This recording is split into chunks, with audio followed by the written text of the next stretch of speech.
A year ago, I found myself halfway across the world on a trip that would change my life. The person who arrived in South Africa left completely transformed by the experience. I'm trembling, my hands are shaking. On their arrival, when they come here in 1652, this place was of our people, black people, Africans in particular, because we were not black, we were Africans. Cape Town is one of the most beautiful cities in the world, but one with a hideous past and a complex present. Endeavor, as the pioneer's dream of a nation carved out of the wilderness became a hard reality. Shooting at Sharpeville, in which many Africans died, shocked the world. They've got no education, and it'll take them a couple of 100 years. They've only just come down from the trees.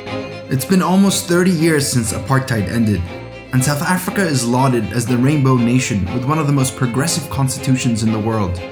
Never again shall it be that this beautiful land will again experience the oppression of one by another. But the country doesn't look like the multiracial utopia some might think it is. At the moment, we're in this place called Sea Point, which is not too far from the city center of Cape Town. And if you look around you, it's 99.9% white. And when you go to these places like Langa, which is a township, with Cloete, which is a township, you see people living a completely different reality. Look at these trees. Where you see the trees is white people. Who did you free? Because me, the freedom fighter, is not free. Because they've got money they stole, they never worked for. It's ours. You can't just march, win a victory, vote on it, and then the process happens. Do you feel free? No, we live in a new apartheid. My name is Salem. I'm a political activist, aspiring storyteller, and the founder of Uncivilized Media. Right now, I'm back home in Ramallah, in the occupied West Bank. As a Palestinian living under apartheid, I wanted to travel to South Africa to understand the history and reality of a country you often get compared to. On this trip, I only got to visit Cape Town for a limited period of time, so my experience is very much shaped by that. I'm not telling the story of South Africa, that is not for me to do, but I'm sharing the people, places, and stories I encountered from Palestinian eyes. What I've always wanted to know is, how do you go from decades of apartheid and centuries of colonialism before then, to just a happy family? What happened in South Africa after it became free? And what can we learn from what happened there that we can use to navigate the future of a Palestine free from apartheid and settler colonialism? We'll get to all of that over the course of this series, but for this first episode, we're starting with the basics of apartheid. And that brings us to the first stop on my trip, a township called Langa. As we dive into this journey, you'll notice that many young people are roaming the streets as a result of yet another pandemic in our country today. The level of unemployment, most of whom are graduates also. Please welcome to Langa. Historically, it is registered as the oldest black African township. Yeah. We'll walk until that area. You'll find as we walk, there might be somebody who volunteers to say, hey, come in. Where are you going, guys? Are you touring? Let me introduce you to Vuyani and Lizo. Check. They were freedom fighters that took part in the armed resistance against the apartheid regime. Yes, man. Number one. This man is living his best life, huh? On his bike. They showed me around Cape Town and talked to me about their struggle. Tell us more about Langa. What's life like here? Okay, Langa was started as a small, but the only black township in the days. But as the time goes by, more townships were established by mainly people who originate from the area of Langa. These areas are not organically or socially designed. This is Jacob. He is now a dear friend, and he helped me film and guide me throughout my time in Cape Town. He's also an academic, so I'm handing over the reins to him for some historical context. Literally formations of the apartheid government to take people out of areas that they have designed or regrouped for white people. They took people out of those areas and then they moved them into these areas. See the public toilets, and that has to be used by so many houses. The apartheid government did this through a series of laws. One was the Population Registry Act, which classified and registered every South African into 4 racial groups: white, black, colored, and Indian. Your race then determined where you could go, who you could marry, and how you could make a living. Another law, the Group Areas Act, zoned all these different groups into their own neighborhoods where they had to live and work. You'll see a white person on uniform and a machine gun to raid, to shoot and kill people. Here, it was only the time you will see a white person in the community. This was basic segregation. Whites only notices seem more sinister than ever. Black Africans living in the city were forcibly displaced to areas which still practically exist today. Areas that are now called townships, like Langa. And these sites became the sites where black people were impoverished. This is the biggest, I think, crime that was committed in this particular country. It's been such a pleasure being with you the last couple of days and learning a lot from you, and you've been an inspiration, and both of you were part of the MK Fighters, which is the armed wing of the ANC. And one question that I ask myself, a lot of Palestinians ask themselves, a lot of people fighting for liberation ask themselves is, why do I resist? Why do I struggle? Why did I join? Is there was no other option. 2, why did I join? It's mainly to get off the oppression and apartheid. That was the main aim, to be able to play a role in a war which we considered so just on our part. You grow up hearing, knowing that a white person is your enemy. It's every Saturday. Every Saturday, it's a funeral. We recently spoke about that, me and Vianney, that when I first saw a man died in front of my eyes and bent and kicked and all that, when you are a very young boy, a boy of 10 years, that traumatized, because it's not allowed to see a man brutally killed in front of you. So everything changes. We're in a different part of Langa now, and what I notice are different murals on the wall. It seems that they're all telling different stories. If you look at that one, that depicts the day of the march, 1960, when people were tired of carrying passport, the dome pass, the pass. It was the first peak of our struggle. That building, the wooden building over there, it used to be an administration of this dome pass. The dome pass, it looked like a green book. A green book? Yes. That book has to have all your particulars, even you're traveling, if you go out from this area, the administration, when they see, the inspectors, when they see, then they will stamp. Without their permits or their passbooks, they can be arrested and detained at will. You could only be in white South Africa if you had a pass. And the purpose for your visit to white South Africa mostly was for work. You had to work, and once your work is done in white South Africa, you had to go back.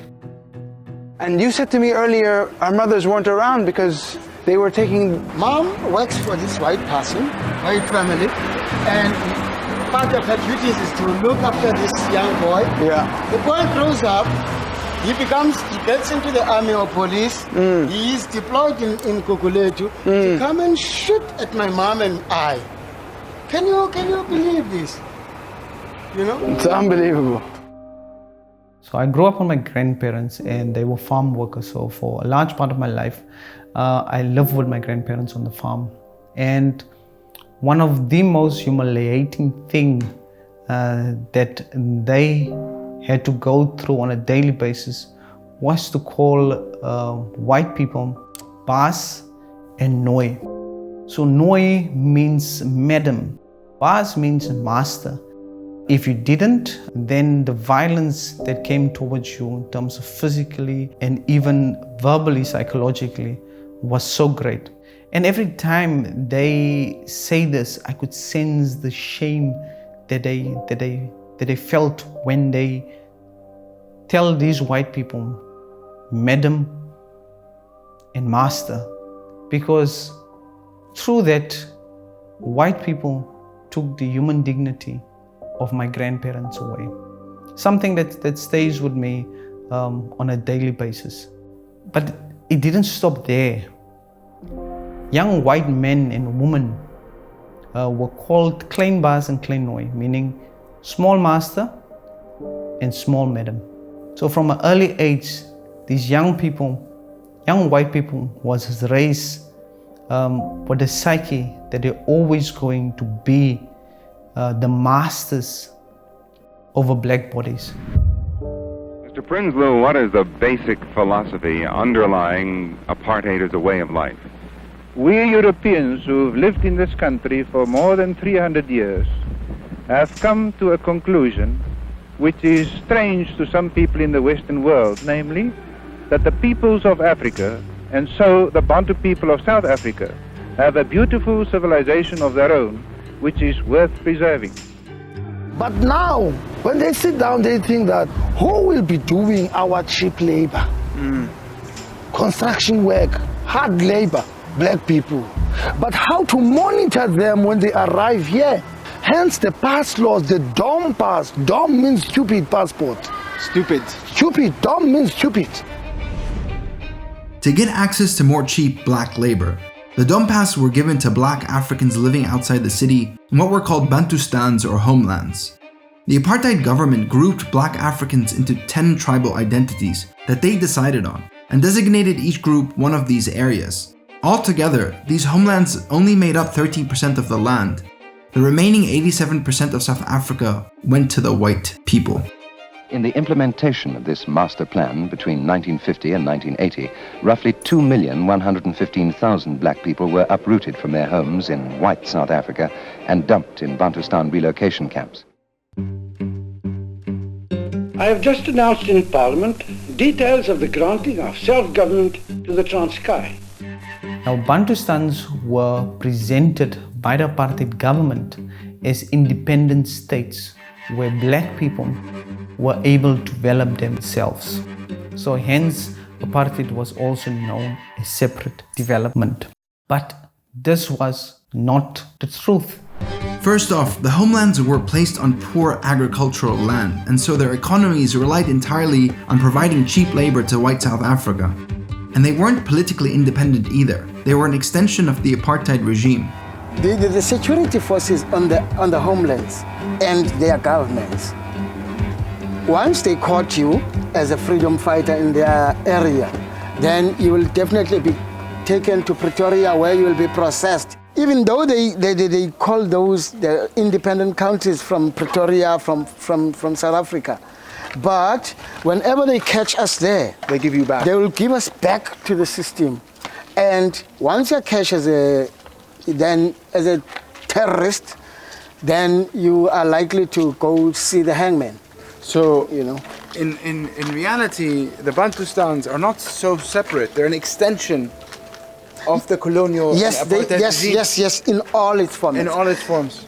They get their funding from Pretoria. They get their men, military men and police, security forces trained in Pretoria, you know. Pretoria being the capital town of the city. Yeah. So it's an illusion of independence and self-governance and autonomy, but in reality, it's just another form of control. That was the initial formation. That is why they were even established. Remember, black people were majority, you know. So if they let every black people to be here, or to be in the so-called republics, so they were again to be a majority to them.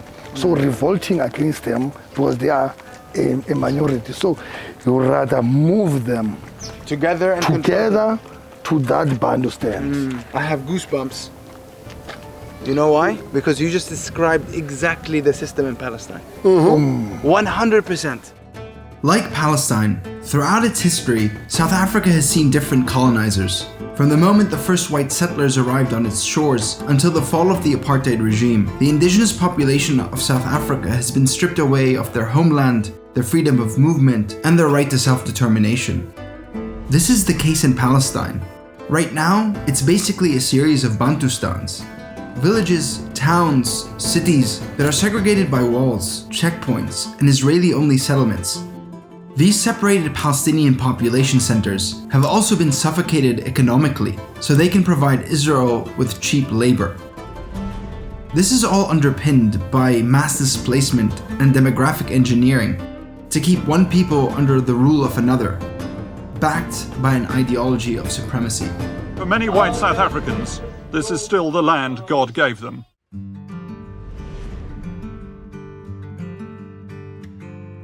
Forced removals, were part of the colonization agenda, which has taken part from the day the white settlers arrived in Cape Town and in South Africa and Africa.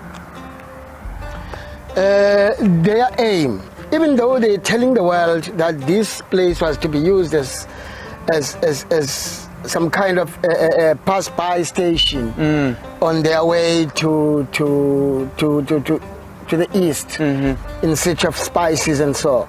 But the reality of the matter is that they have came here with one idea that they're going to establish themselves in here and kill the very first person they came across along the seaboard. On their arrival when they come here in 1652, this place was of our people, black people, Africans in particular, because we were not black, we were Africans. Colonization and apartheid are driven by the very ugly belief that the color of your skin determines your status as a human being. It resulted in some of the most horrific crimes against humanity, in a system of segregation, mass displacement, control, and oppression. This is what Lizo, Vuyani, and so many other South Africans have resisted. What was that? I always dancing. Just trying to dance, In South Africa, you encounter both tragedy and inspiration, ugliness and beauty. This is why my life was so transformed by what I experienced there. In this first episode of our series, we got to understand a bit better the system of apartheid that existed here. In the next episode, we will learn about the Cape Malay community and their origins in slavery. This is where it all started for South Africa. Stay tuned and subscribe to Uncivilized Media.